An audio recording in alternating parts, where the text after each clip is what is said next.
what's happened in the last few years in Myanmar is unprecedented anywhere in the world.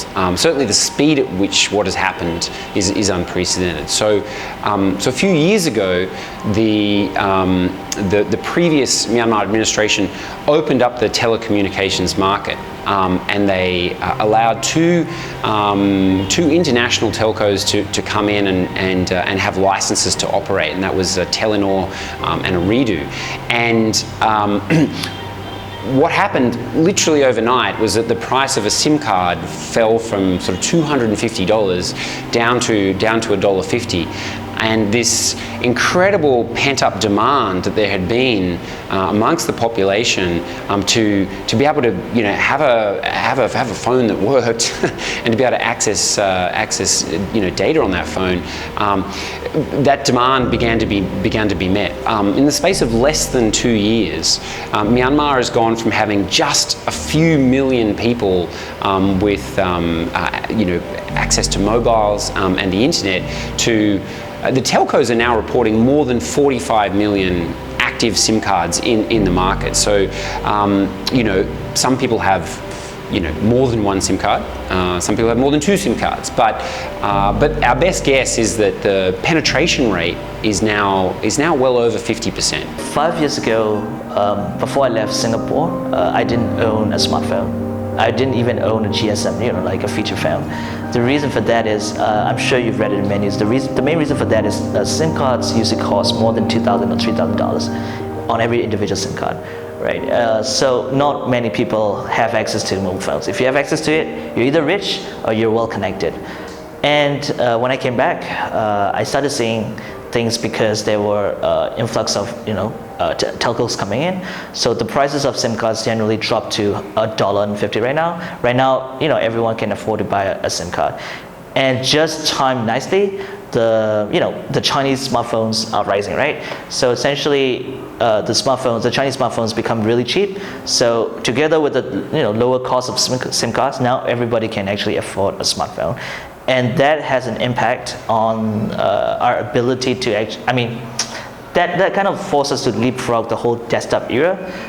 For example, my mom, my grandparents never really learned how to use a computer, a desktop, but now they're operating, using Excel on their mobile phones, they're using PowerPoint, etc. So I think this whole mobile penetration era actually helped us a lot.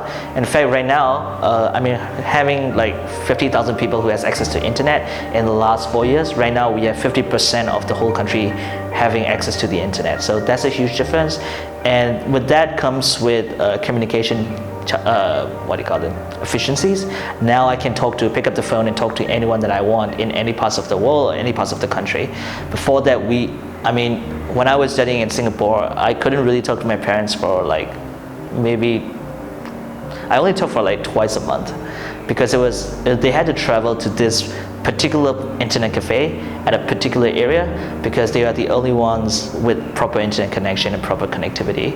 So from that in the last 4 years, and now it's a huge jump. I think the leapfrog, firstly, is just empirically true. We have data to show that this leapfrog is happening, and that data shows that Myanmar's leapfrog is happening at a rate that's unprecedented anywhere else in the world.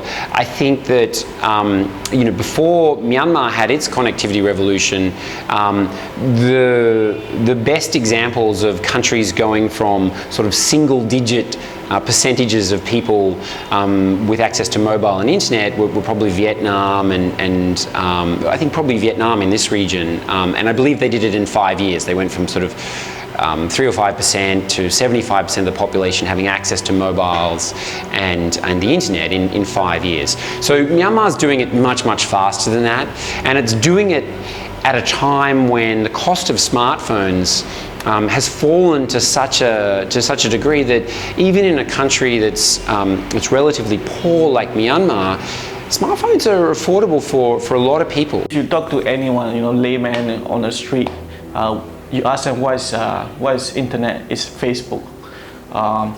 They don't even know what Google is. Google is not a starting point. a lot of us, geeks, Google is a starting point. Any information that you want to look for is on Google. But majority of here, you go and ask anyone, is all on Facebook. So right now, last 2 years ago, in terms of SIM data user is about 5 million.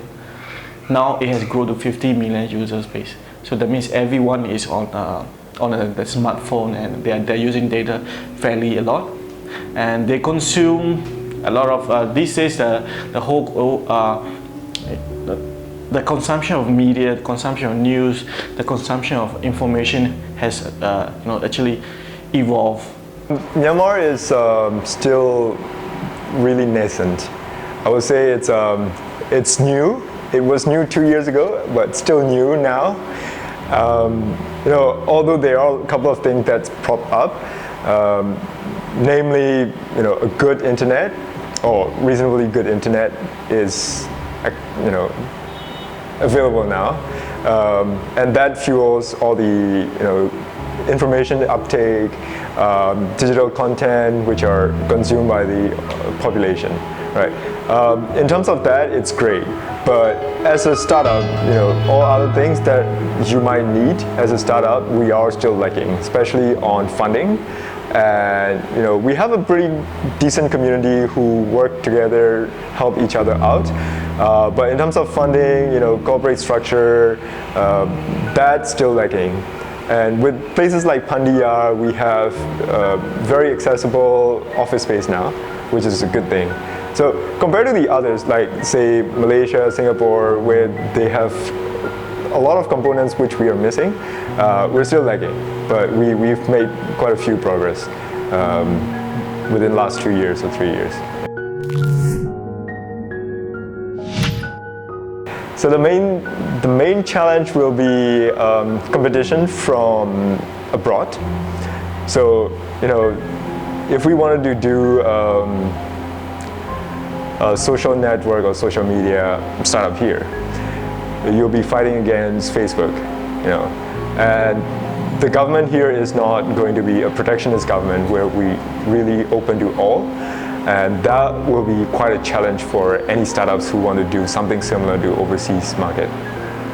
But on the other hand, apart from that, there are a lot of barriers, natural barriers that global startups, global tech companies cannot bring to here, especially things like language, local knowledge, and local networks, which are pretty hard to penetrate.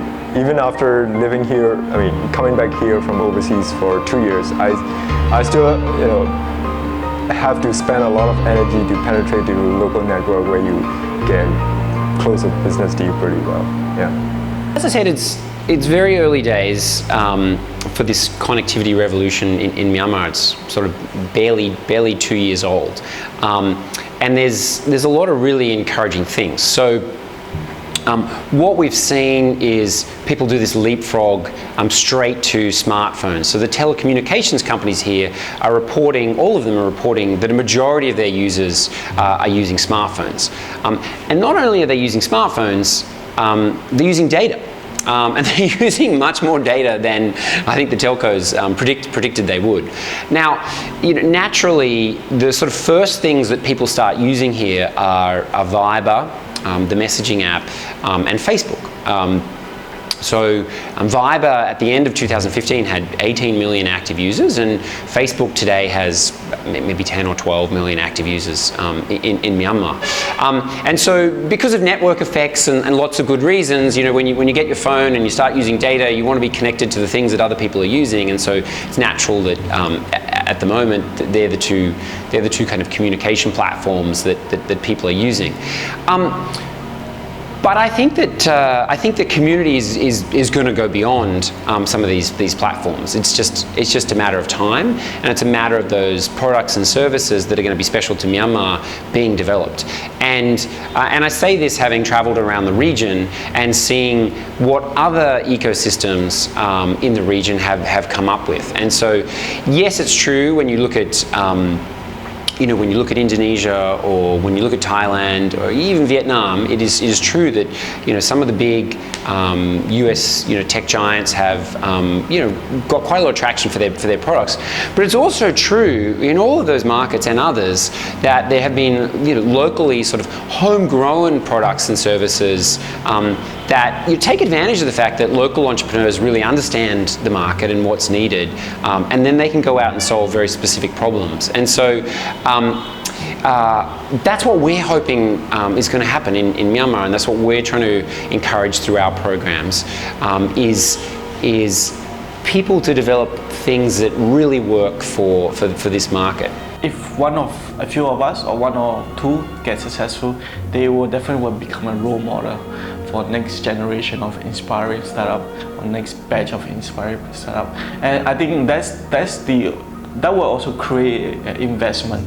If we all know that, you know, there is actually within a country itself, there is a lot of people with a lot of capitals, and they just been holding off of different kinds of investments. And if we see that you know, the startup, it actually makes sense to invest in, I think that will create you know, will give us an acceleration in terms of, you know, the growth of startup ecosystem, the growth of startups in Myanmar itself, and even, you know, opportunity for us to go overseas. In terms of infrastructure here, it's not fantastic. It's terrible. You know, we have blackout. We have, you know, we have fiber uplink that is on a very limited bandwidth. So and then these cables are all exposed cables. So there are times when somebody knocked our cable off, and then we end up with no internet access and so on. We have all these other challenges that we face on day-to-day basis. Like having an office space is also a challenge here right now with how the economic is changing. So as for us, I think a lot of, even not just entrepreneur in a digital space, a lot of even traditional business, normal other small business has learned to adapt to that situation. So right now we have you know, we have backup plan A, B, and C, and sometimes, you know, can go every single alphabet. So for internet, if a fiber uplink down, we got mobile data. If the mobile data down, there's actually a WiMAX service that we can use. So different sources. Of course, the backbone is down, then there's no choices for us left. In terms of electricity, we have backup battery power. If the battery power fails, then we have generators running. So yeah. But of course, you know, it gets discomfortable. So we couldn't on our air cons, etc. during all these blackout periods. Well, I always try to be positive. I'm a pretty optimistic guy. So on a positive side, it actually forces us to be more creative and think about different solutions of how to overcome blackouts, of how to overcome slow internet.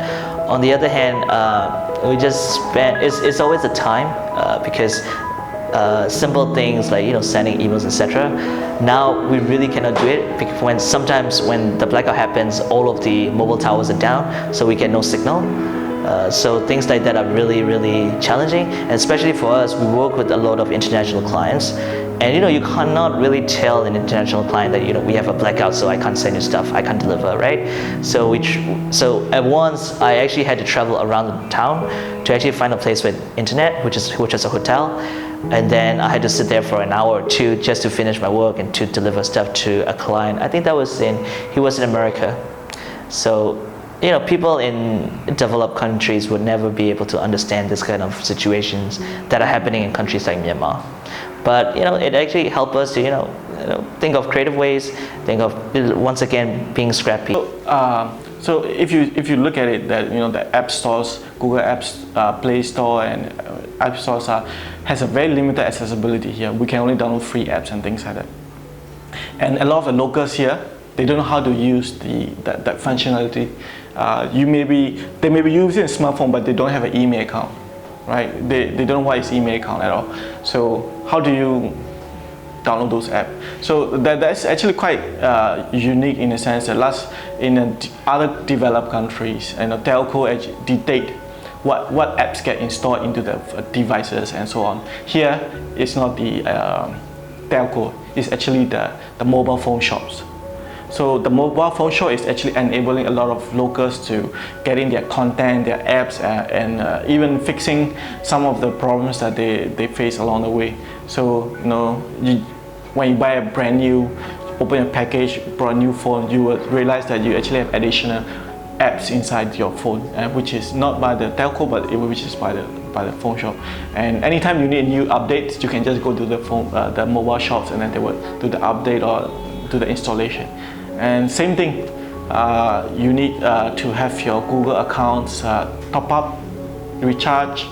Just that's how it works here. So payment is one of the key issues that we need a solution, because everything is cash based, and for technology based product to scale out and accelerate, we need a very portable payment solution.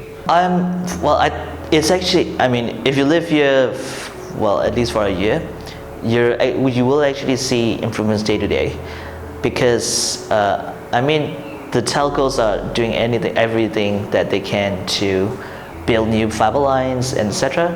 So I think it's only a matter of time until we actually get maybe not like Singapore, but maybe the same bandwidth and speed as Thailand or Vietnam, which is actually very workable. I don't think in the next 5 years we'll get like 1 Gbps of internet, but we'll get to at least 100 megs, and I think that's sufficient enough. People who've never left here have the knowledge that you will never have, who has grown up overseas or lived a long time overseas. But on the other hand, people who has been living and working in overseas have a different view of things compared to people who never left the country, right? It's apparent when you see places like restaurants, which is run by someone who's never been overseas, compared to someone who just came back. Especially when it comes to little problems, and how they handle things there. And this is my assumption, right? If you grew up here, I'm growing very accustomed to this now. I tolerate a lot of things. I don't find it funny to accept this kind of some trouble. I no longer find it very strange to see someone bribing anymore.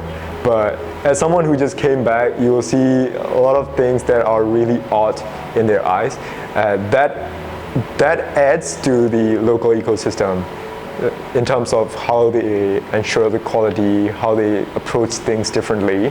But on the other hand, to get things done, you also need a local knowledge where you can get things done without having to have a big fight, right? Myanmar tech entrepreneurs are, I think, first and foremost focused on their own market, on the Myanmar market. As I said earlier, there's huge unmet needs and huge demand for products and services here in Myanmar, and so it's a big national market, and the opportunity here is significant. I think one of the things that's actually challenging for the community of tech entrepreneurs here is not where are the opportunities, it's how to pick which opportunity to focus on, because there's just very little of the things that we see even in other regional markets here, and so. We sometimes say at Pandia that you could drive a truck through the holes in this market, and so picking which ones you're going to try to fill is more a challenge of choosing what to focus on when there's so much that could be done. When we talk or pitch to the investors, we always thought we'll go regional, we'll go global, and Myanmar is not an easy market itself. You are always fighting an uphill battle to have a good business in Myanmar. And if an entrepreneur can conquer that uphill battle, I'm not sure if he have enough energy left to go and conquer other markets. But Myanmar is a big enough market, like 50 million people, and that's good enough for a startup, you know. But you know, I won't be surprised there are 1 or 2 guys who just made it out of this 50 million, and you know, go ahead and go regional and global. And of course, we'll really love to see that. You have almost like sort of 15, 20 years of consumer internet and consumer internet services sort of being built at the same time. So some of the tech entrepreneurs that have got real traction in this market now have been rolling out things like car listing sites, you know, job sites, housing sites, those sorts of directory listing services, kind of classified services that really were kind of the core of that early consumer internet back in the mid 90s in the US and other developed markets. And so we're seeing all of that. And then there are folks who are building the Myanmar version of Shazam or SoundHound, you know, like music identification apps. They've gone and they've indexed, like, you know, huge amounts of local music. There's people, you know, there's a local tech entrepreneur here has launched a version of Uber. So what I'm saying is that you can, is one of the things that makes this market interesting is that all of this stuff is being built at the same time. The full range of sort of 15, 20 years of, you know, consumer internet. It's all coming together now. So Yangon is a hot spot, right, for startups. But places like Mandalay, there are 1 or 2 guys who are doing it in their own garage without anyone knowing it. But naturally, for my friends who do startups or products, it always seems better to have the product launched or tested in Mandalay before we actually come to Yangon. That came as a surprise for the new entrepreneurs, because Yangon is vibrant, all the things, but it has a lot of competition. Whereas in Mandalay we have less price sensitivity, and the people there are willing to try new things, which is great for any startup. And any other place, Naypyidaw, you don't really have a big population, so we can't really test or launch anything. But I think it would be a good place in terms of infrastructure. Say you have good internet, electricity, power, all those. Office space is relatively cheap compared to Mandalay and Yangon. I think the last thing I would add is, to all those folks who are interested in technology in developing markets, come to Myanmar. Come and visit, come and see what's happening, and come and share your ideas and experiences. I think the thing that we love about this environment that we're in here at Pandya is there's an incredible hunger and desire to learn. We see so much enthusiasm amongst the community, and so if you're interested in Myanmar, come and visit, come and share your skills and experiences, and there's a community here that's eager to learn, that's eager to learn. So. Yeah, for those who are listening, come and visit, come and share.